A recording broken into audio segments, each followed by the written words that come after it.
I have been debating in my head for a couple of years now whether I want to make this video or not. This kid's intellect is just amazing. Rigidity, repetitive stuff, sensory issues.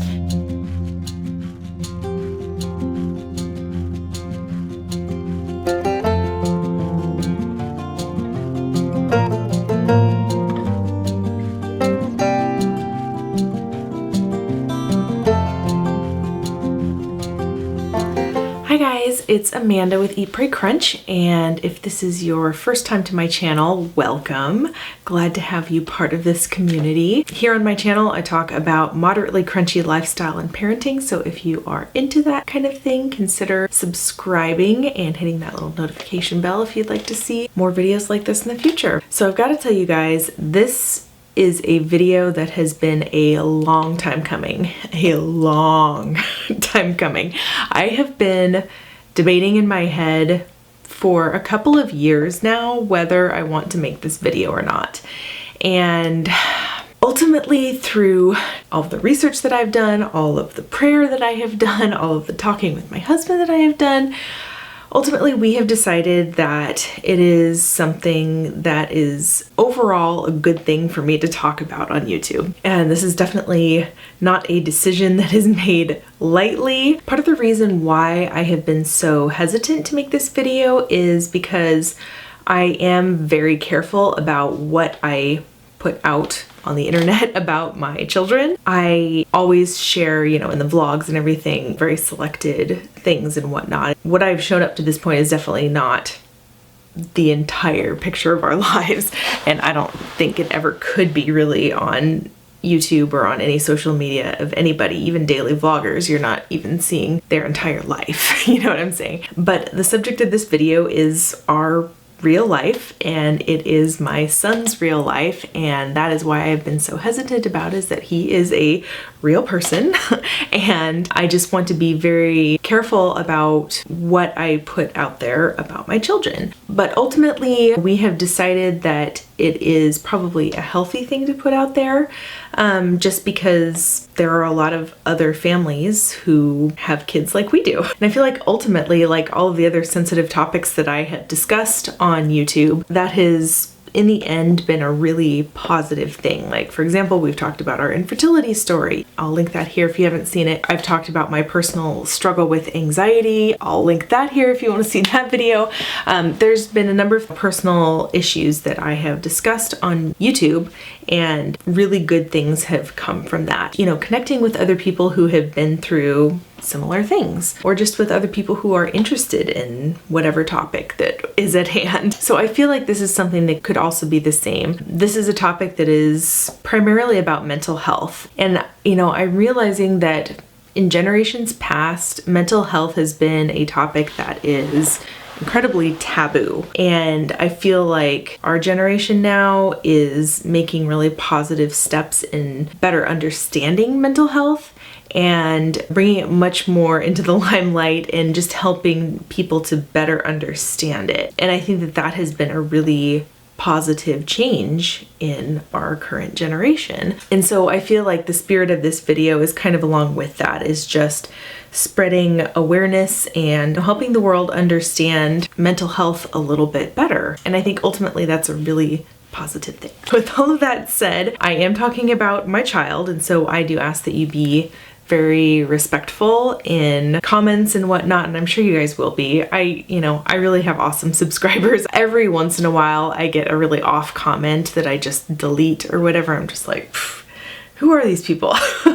Honestly though, being on YouTube, I've come to realize, like if somebody's making some sort of negative comment, it usually says more about them than it does about me. That is my attitude about it. But anyway, without further ado, let's talk about this topic. My son Alex, when he was a baby, just a small infant, we could really see that he had very bright eyes. He has bright blue eyes, literally bright, but not in that sense, but like the sense that there was something going on behind those eyes. If you know what I'm saying, that like he was very alert and very aware of what was going on, and you could tell that there was a lot of processes going on in his brain behind those eyes. I can put in a little clip of him here when he was just a couple months old.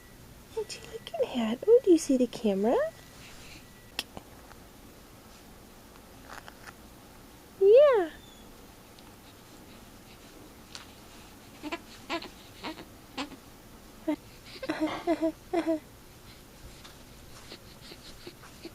And he was just like that as a baby. He was just like very alert and aware of everything. At the time, we just thought, oh, he's just such a sweet, aware little baby, but didn't really think much of that. And then as he grew a little bit, lots of little things started to emerge. Like he became incredibly verbal at a very young age. Even before he was actually talking, when he was like 6 months old or something like that, he was babbling as if he were talking. We have a video. I can see if I can find that and insert it here as well. Can you tell me more?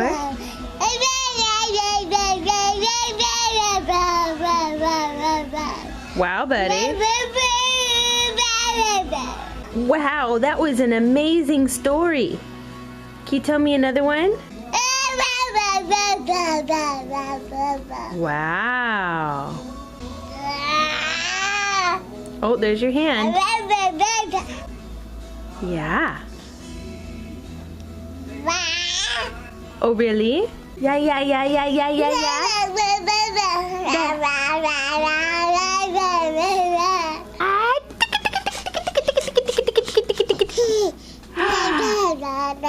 But he would just babble like he was actually trying to say words. Like he had ideas that he was actually trying to express, but he didn't have the syntax for it yet. It was really quite endearing. So he, was incredibly verbal. I can't remember how old he was when he said his first word, but I feel like it was a little bit early. From then on, it was just like this exponential language growth. He was starting to speak in sentences pretty early. By the time he was about a year old, without a whole lot of encouragement from us, he knew most of the alphabet. And by the time he was 15 months old, he knew all the sounds of all of the letters. Right, what does C say? What does D say? What does H say? That's right. What does I say? What does L say? L. What does M say? What does N say? Yeah, what does P say? What does Q say? What does R say? Yeah, what does S say? What does U say? What does Z say? That's right! And this is without us even pushing very much at all. I mean, we would read books to him and, that kind of thing, but he was just like a sponge and he would just absorb it like it was nothing. And I remember thinking, wow, like he's a really smart kid. I didn't think of it in terms of gifted at that point yet, but just really thinking like, wow, he's a bright little guy. By the time he was 16 months, I remember just one time, I'll find that video as well, but he just out of the blue when we were driving one day, he started counting to 10 and we hadn't even taught him how to count. And all of a sudden he's like counting to 10 when he's 16 months old in the back seat. 1, 2, 3, 4, 5, 6, 7, 8, 10. You got 8, buddy. You got them all but 8. That's pretty good, Betty. And, just things like that, just things that he would pick up even when we weren't trying to teach them to him. Then by the time he was 2, he had a bunch of sight words, was starting to understand letter combinations and he was starting to write letters like on his Magnadoodle. I actually have an example of all of that in his 2-year interview. So if you want to see that, I will link it here. But he was becoming literate at 2 years old and reading and writing. I would write a word on the Magnadoodle and he would read it, like simple sight words at this point, but it was kind of crazy. And then by the time he was 3, he was reading at about a kindergarten level. Go, be, and What about this one? number. What's W-E? We. And not up. So, my, yes. What does O-N spell? Run, but, see, Big. A dog party. A big dog party. Big dogs, little dogs, red dogs, blue dogs, yellow dogs, green dogs, black dogs, and white dogs are all it a dog party. And now that he is 5, he's reading at about a first, second grade level. We have encouraged him, we have provided opportunities for learning, but mostly he has taught himself. So yeah, when he was a toddler, he had this obsession with letters and numbers and that kind of thing, and shapes too, like obscure shapes. He would watch these videos on YouTube about these like obscure like polygons and that kind of thing. Like when he was 2.5, he knew what a dodecahedron was. I didn't know what that was until he taught me from his little show. It's a 12-sided polygon, if you didn't know. Dodecahedron. That's right. What's this one? Cube. Cube. That's right. And what's this one? Cylinder. Cylinder. And what's this? It's a cone. Anyway, just things like that. I was always taken aback by what he was doing. And even now at age 5, about a year ago, he started getting interested in the solar system, and his love of letters shifted to an intense interest in astronomy. And if you guys have been watching any of my recent videos, you would be aware that is his passion.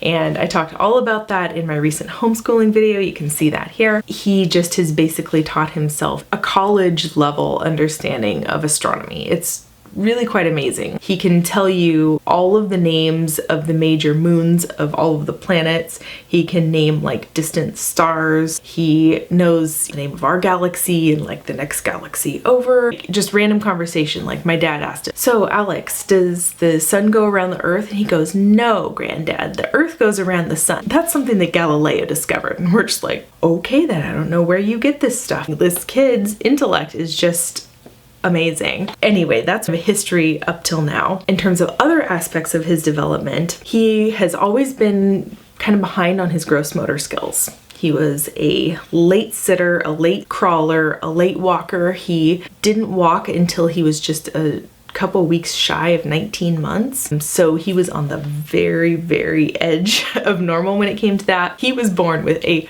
giant head. It was actually something that his doctor was concerned about when he was a baby, and we actually had to go to Children's Hospital to have his head checked to make sure there was no like hydrocephaly or like water on the brain or anything like that. And nope, just turns out that large heads actually run in a certain branch of Bill's family. So it is genetic. So we always said, well, he just has a big brain and he's using it. That was just something at the time that we're like, well, let's just keep an eye on that. So yeah, his gross motor skills were always a little bit behind. His fine motor skills were actually pretty on par for his age. His emotional and social development was also pretty on par for his age. All along has made great eye contact. He has always been capable of back and forth conversation. A lot of his play when he was a toddler was parallel play with other kids, but that's normal for toddlers. The things that he's passionate about, he would try to draw other people into it. He would show a lot of empathy, that kind of thing. So socially, he seemed pretty normal. The one thing that, a little bit of a red flag went up when he was younger was that he started having repetitive behaviors. When he was a little guy, he actually carried the letter O. The letter O was like his security blanket, like one of those little magnetic refrigerator O's. He carried it on his thumb at all times. In a lot of our pictures from that year, you can always see that he had this little O on his thumb. It was really kind of cute. But looking back on that now, I'm like, that was probably something. Ever since he was a baby, he's always jumped. When he's excited, he's just like constantly jumping. He would jump in his jumperoo as a baby. Then once he was old enough, he jumped on our trampoline, and he still jumps on our trampoline. He jumps when he's excited. And he also started doing some hand flapping when he was excited, which can be normal with toddlers, but it can also be a sign of autism spectrum, because that can be a stimming behavior. He has like hand flapping and a little bit of like twisting with his wrists and his fingers.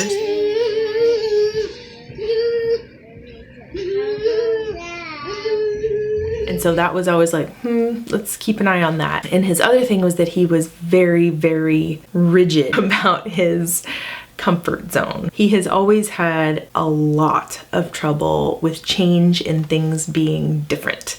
Always, since he was a little guy, and he still does now. Basically for a good year or two, we couldn't travel because he just couldn't sleep anywhere but home. He's a great sleeper when we were at home, but when we were anywhere other than home, it was a nightmare. Like, there were a handful of times when we went somewhere and we'd have to like take shifts with him, and like he wouldn't fall asleep until like 11 p.m. and then he'd wake up at 4 a.m. like ready for the day, and he was exhausted and cranky. It was just, we were all completely sleep deprived. We were not enjoying ourselves. It was horrible. And that happened a few times. So we basically had to stop traveling for a year or two, at least if we were going to take him with us. That's just an example of ways that he was just very rigid with his routines, and he would have trouble if we did any sort of our daily routines differently than we normally did, which was another potty training. One of my most popular videos is talking about, I tried doing the 3-day potty training method on him. And I think it's hilarious that that is one of my most popular videos, because it ended up only working for a short amount of time and only quasi working. And after that, he regressed again. I have that whole story here, which I will link if you want to see that. I won't tell that whole story again because it's in that video. But anyway, long story short, potty training was an incredibly humbling experience for me. I had gone into parenthood with all of my philosophies. I was like, this is how I'm going to do this. This is how I'm going to do that. This is how I'm going to potty train, and it's going to work. Nope, nope. Not with our very stubborn little guy. Same thing with food, which I also made a video about. I will link that here. He has always had a very difficult time going out of his comfort zone with foods. And this was also another sign that maybe he had some sensory issues going on, because he seemed to really have trouble with texture for one, but also it was just more of a rigidity thing. Like, he did not want to go outside of his comfort zone. I talk all about that in that video as well, so I won't elaborate too much in this video, but that has also been an incredible struggle all the way along, still is now. That's another one of those things that I have been completely humbled about as a mother, completely humbled, because I also came into motherhood saying like, I'm going to do baby-led weaning, and I'm going to feed our kids everything that we eat.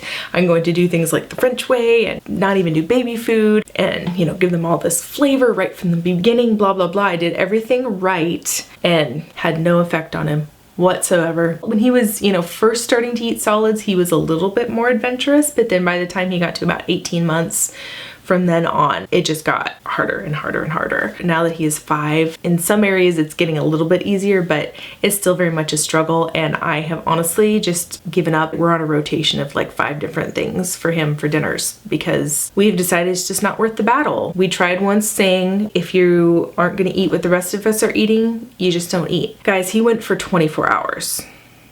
24 hours. He starved himself. I think I gave him a little bit of milk during that time, but that was it. We were all miserable. He was low blood sugar, tantruming all day long. It was miserable for all of us. So that didn't work. That's just an example, that kind of thing, dealing with rigidity, repetitive stuff, sensory issues. That is the background. I think I am actually going to make a part 1 and a part 2 of this video. This will be part 1, just kind of telling his story. Part 2, I think I will talk about how we came to realize what is actually going on with him. Stay tuned for that video. That will be my next video following after this one. Thank you guys so much for watching, and we'll see you in part 2. Bye.